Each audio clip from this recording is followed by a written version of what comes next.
loves, and welcome back to my channel. Today we're getting into my favorite designer luggage pieces. Designer luggage is one of those things that some people like and some people don't. I would say I have a very choosy stance on buying designer luggage. I wouldn't ever buy a very large like Louis Vuitton luggage or something that's monogrammed all over that just screams like take my bag.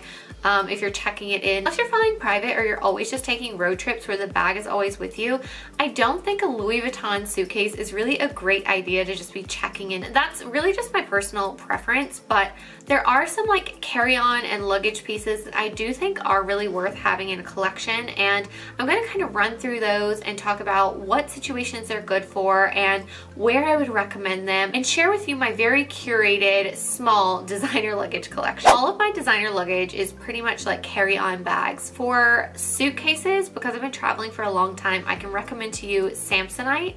They are the best suitcase makers, to be honest. You can get them at like TJ Maxx. That's where I get most of mine. My Samsonite luggage has lasted me years. I pretty much overshop everywhere I go and end up having to like get another bag at TJ Maxx or somewhere cheap before I go home. And every time I've bought like the cheapest bag they have versus buying like the Samsonite, it just falls apart in a couple of trips and it's not worth it. So Samsonite is one of those where my oldest bag is about 7 or 8 years old now that I bought myself. Like obviously my luggage when I was like a kid was like my family luggage, but since I've been buying my own luggage, I still have the same Samsonite bag, and it's been around the world with me, and it's just a really good luggage. In more recent years, buy a hard case Samsonite, which I also like because they do lightweight hard cases. So if you're looking for a big luggage, that is the brand I recommend. I did get a CalPack large luggage. It's just too heavy, to be honest, and I prefer to have like the lightest weight possible in my bag itself so that I can pack it full of stuff when I shop and I travel. I don't want my bag to be super heavy, so I always look for like featherweight or lightweight or ultralight, or they use different terms depending on the bag brand you're buying, but I always go for those for my checked luggage. I actually don't match all of my luggage. I try to actually get them in like a funky color, like a green or a blue or something like that, so I can spot my bag on the belt. But it just so happens that like half of my luggage is black and half of it is like kind of colors. It's just kind of like whatever is available when I go to TJ Maxx. So I'm not picky about the color. It's getting checked in, it gets banged up, it gets marks on it. So that's why I just wouldn't ever really buy a check-in bag that's like a Louis Vuitton or something super expensive, because it's going to get dings and marks on it. I have two carry-on rolling cases that I use for my like carry-on size that I put my handbag on top of, and one is a soft Samsonite that's the extra lightweight one. The other one is a hard case from CalPack, which also does expand, and I do like both of those brands for carry-on. So now I'll get into the carry-on bags that I use. So as you typically get, you get like a personal item and a carry-on. For my personal item, I typically go for my Onthego or like my Neverfull or something big like this. So this bag I specifically bought like as my carry-on bag. I know a lot of people use the Dior book tote. I really prefer this because it does have shoulder straps in case you need them.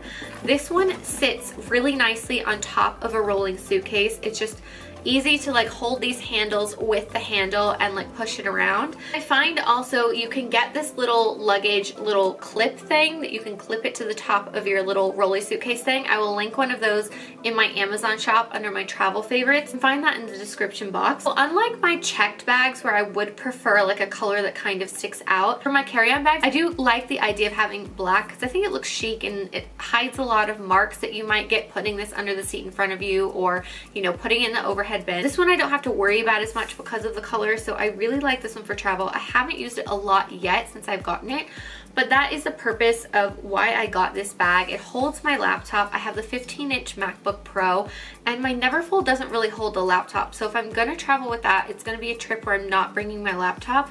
But this one is the one that I can use that fits my laptop and all of my essentials that I need on the plane. I also have a Neverfull, which is a really popular choice. If you have a smaller laptop, this is a great carry-on option. Only downfall to this is that it doesn't have those short handles, so this one is a little trickier to get to sit on top of a rolling suitcase. This is maybe for a lighter trip, or this is a great bag if you're taking a car trip, you just need some snacks inside and like some essentials for a car trip. I would really recommend it for that. But It is a very common travel bag, so I wanted to mention that you can use this as your carry-on bag as well. How it works in the US versus how it works here in Dubai is two totally separate things. US, you get like a personal item and a carry-on bag, and that carry-on bag is regulated usually by the size. Here in Dubai, a lot of the airlines regulate the carry-on bag by weight.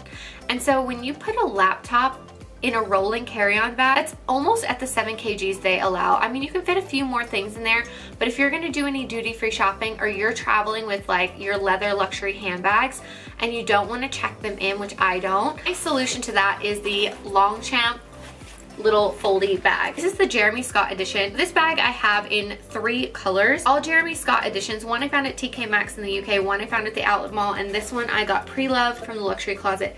This is amazing if I'm flying Emirates. So I will take my on-the-go tote as my personal item, and then I will take this as my carry-on bag. And the reason I do this is because this weighs nothing. It weighs absolutely nothing. So all of the weight that I'm allowed for my carry-on bag is pretty much what I put inside of this.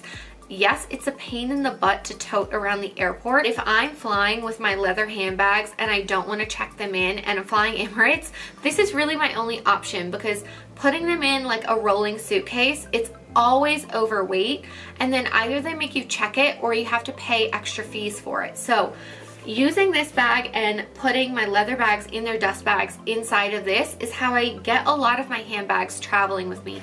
This time I'm going to the US, I'm flying like Air France Delta, and they typically go by the size, like how they do in the US. So I will use my rolly bag for that trip. But if I'm flying Emirates, I always take this as my carry-on bag because it's just so super lightweight. And the good thing is if I do have overage and I need to check another bag, I can always check this. It's really easy to find on the baggage belt. This one I usually have as my carry-on, and I pack another one inside of my big luggage in case I need to unfold it and have another piece of checked luggage. This has been on the conveyor belt. It's been fine. It's super durable. I think you can wash it too. I haven't bothered. It's my travel bag and I really only use it for that. But these big, huge Longchamp zippy bags are so amazing if you have that 7 kg weight limit for your carry-on bag. The next one I have is the Louis Vuitton Keepall.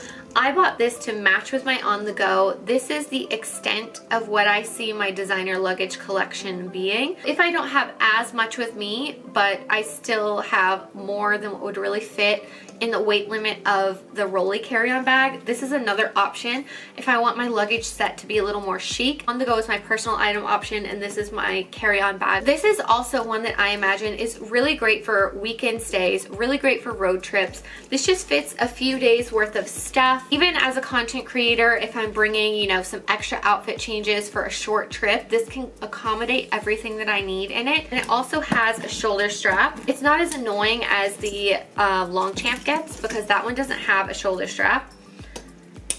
So this one, you can attach it like this and just throw it over your shoulder, so it's a little easier to carry around. I did get inspired to buy this one because Ronnie has like a vintage, the brown monogram one, and he uses it for trips, and it just looks really like well traveled and loved, and it looks really good over time. But you know, brown is not my thing, so when I saw that it came in this black to match my on-the-go and it was the leather, it's the perfect one for me. And I think that this will be like, you know, my one Keepall for life. I'm not one who's gonna collect Keepalls. I don't have enough need for them to have more than one. So this is basically the extent of what I see my designer luggage collection being for the foreseeable future.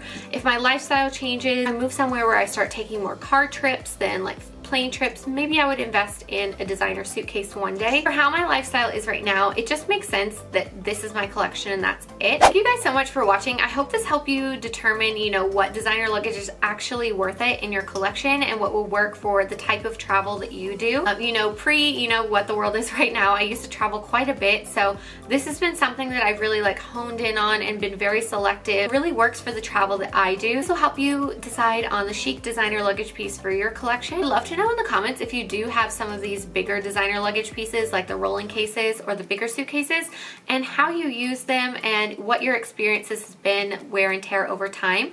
But in case you haven't decided on designer luggage yet and you're using this to help you decide, let me know which bags you think would be of interest to you for your travel lifestyle. Don't forget to follow me on Instagram to see how I style my bags in my daily life, and I'll see you guys next time. Bye!